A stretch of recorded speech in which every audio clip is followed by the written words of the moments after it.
Hi YouTube. So I want to make this video because I know that a lot of you were asking about the noise of the Lagom 01. If you've been following, you are probably aware by now that I've been growing quite annoyed by not only how loud it was, but more particularly by the quality of the noise, you know. As you're probably aware, this grinder has a very neat thing that once it finishes grinding, it spins at, I assume it's maximum RPM, so a maximum speed, to get as much of the grounds out, you know. But that noise was very annoying, you know, to the point that making the coffee would feel, you know, focused on that noise. Especially when you have something that is so high quality as this grinder, that noise just didn't add up, you know. So I did what pretty much any sensible person would do, and I emailed Option-O. You know, it's not the first time that I've been in touch with them, and their service has been amazing so far, you know. Actually, they suggested something that I should try, and I did try, and the result is just amazing, you know. So I wanted to share that with you. Actually, I am going to go all over the entire process with you again. Just big disclaimer, this worked for me. This was what Option-O recommended. But I would say that if you have a similar problem or a similar issue, just email them, you know. It might be the same thing or might be something different, you know. So better, I think, to just email them or call them. They are super fast at addressing things, and they're very proactive, you know. So I suggest doing that. This is not a really high quality professional filming, so I'll be putting my phone here on the chest mount, and I'll go over you with what I did to make this grinder be pretty much noise free, you know, especially that high pitch noise is gone. And actually we're going to do a test at the end. Unfortunately, I didn't record how it was before because I did not expect this level of improvement, you know. But if you have an Atom 75, a Eureka Atom 75 grinder, you can expect that kind of noise levels, which for me, the Atom 75 is one of the hallmarks in quiet grinders, and this has become super quiet. So massive improvement. I'll go over with you. I'll show you what tools you'll need and how to do it. All right, so I think the first thing is that we need to clear things from here, just to work on a clean surface where nothing can be dropped on the floor. So just make sure you are taking everything that you could, you know, drop, and get as much working area as you can, you know. Again, this video has not been rehearsed before, so it's not the first time I'm doing this, but I'll be doing this with you again, you know. So what you will need Molykote 111 compound.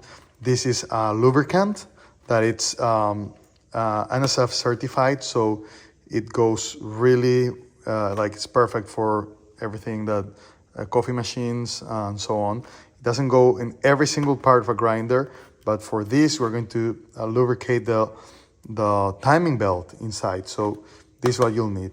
Also, you can have a brush like this one, you know, it's just one that I found around, but it has to be a thin brush because you will need to insert in the nuts a big area, you know. Also, you'll need a 2.5 millimeter Allen key.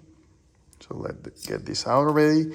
And I suggest getting a few, you know, kitchen towels, because we're going to start taking parts from this grinder, and better to put them on a nice surface so you don't scratch it or anything, you know. I'm also using this, so I'll start putting all the different parts that we'll take here, and maybe in one of these towels, all right? So as you saw, I took out the dosing cup, you know, just to have a clean working area. This is the lid I recommended. Very nice looking lid. You can find the link in one of my videos. If not, I can post it again. It's an Etsy seller that worked amazingly well to make this very high quality stuff.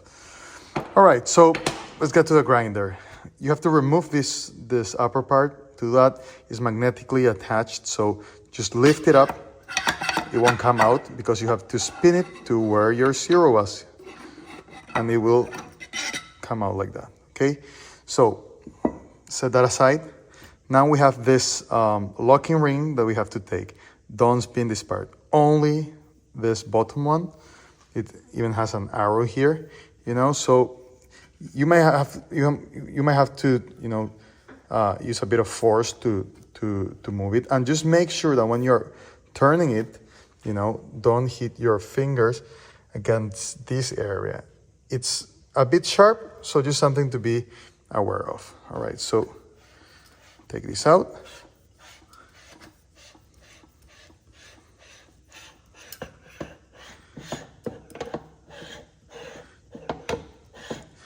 Okay, it's almost out there.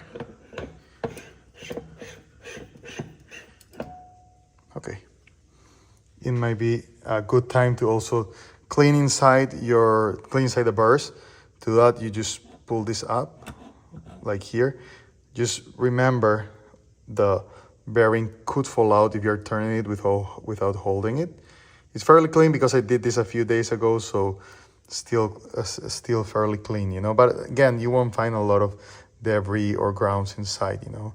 And to put it back, just like you saw, the reverse process. All right, so it goes there. Okay, one thing you have to do, you have to take this, you turn it counterclockwise. You set it away. And now you grab your 2.5 millimeter Allen key, and we're going to remove these 4 screws.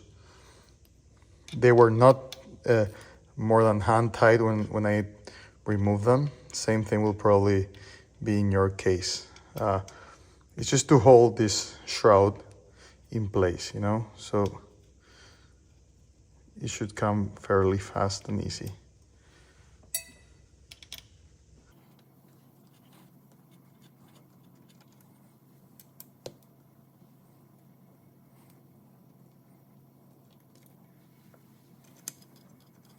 All right, so now that you've done that, you can pull this up and just slides right off.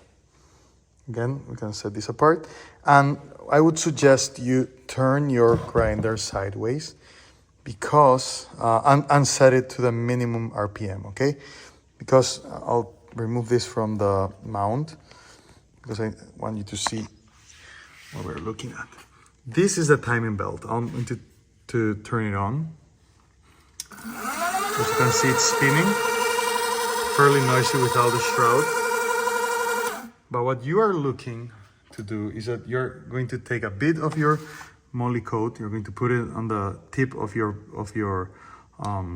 this tool, and what you want to do. Let me zoom in as much as I can here.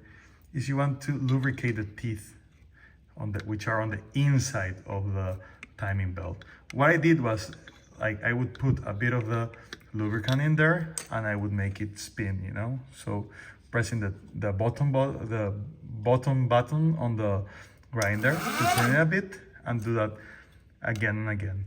After, of course, once it starts spinning, it distributes around the belt. So I didn't put a lot of lubricant, but after doing that, the noise reduced a great deal, you know. And I made it spin like that for maybe, 30 seconds to a minute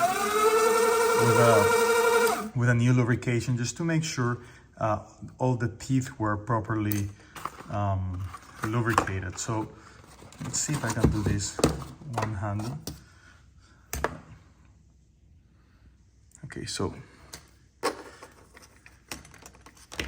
I put this again on the mount. So I did this, just on a mount like that, and I will go ahead and put it on the inside, like this. Just trying to get as many teeth of on the inside of the timing belt as I could. And then I would make it spin.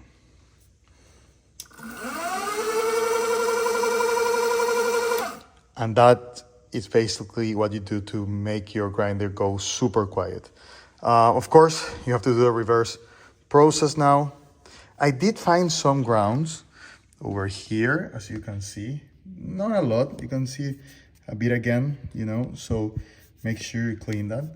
I used a long brush like this, you know, just to take as much of the grounds that were stuck there. I don't know still why, I have to check why there were some grounds, but it was very clean all in all, you know.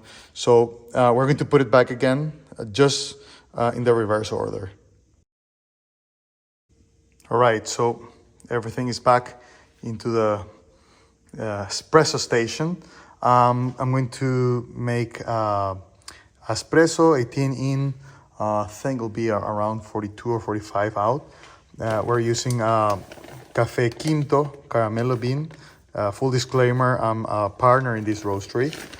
I have it here actually, the one we're going to go for, which is a special roast, but same profile.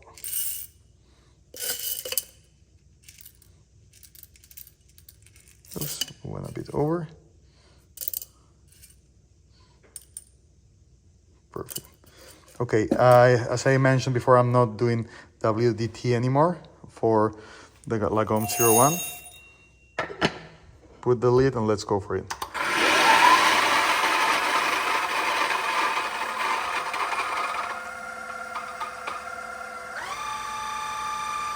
You hear that? Very quiet. So the last part, which used to be the really annoying part, is pretty much gone now. That annoying noise. So we click it there. Let's get it.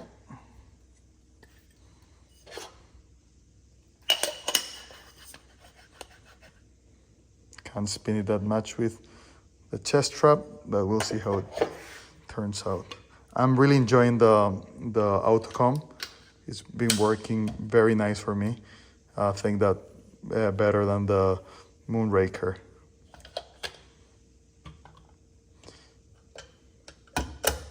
And maybe you've seen this. I got this a few weeks ago and I'm really liking it. I think I have to do a video of my impressions so far. The click and that piston going down, it's very, very nice. And I'll do a comparison with my other calibrated tampers. Okay, so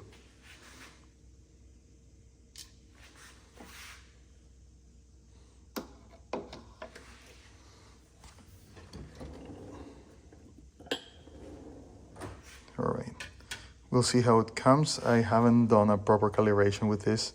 Let's see how much.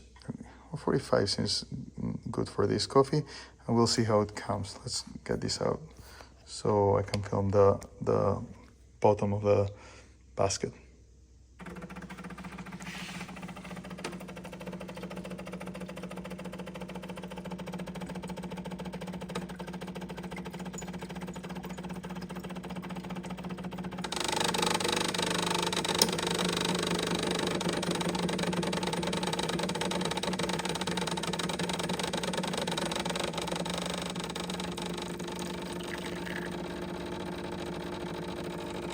It's running a tiny bit faster than I would like.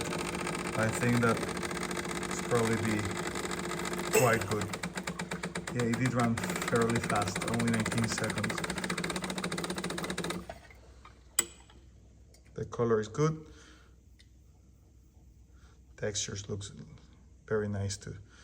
We'll see. Okay, so let's try it out.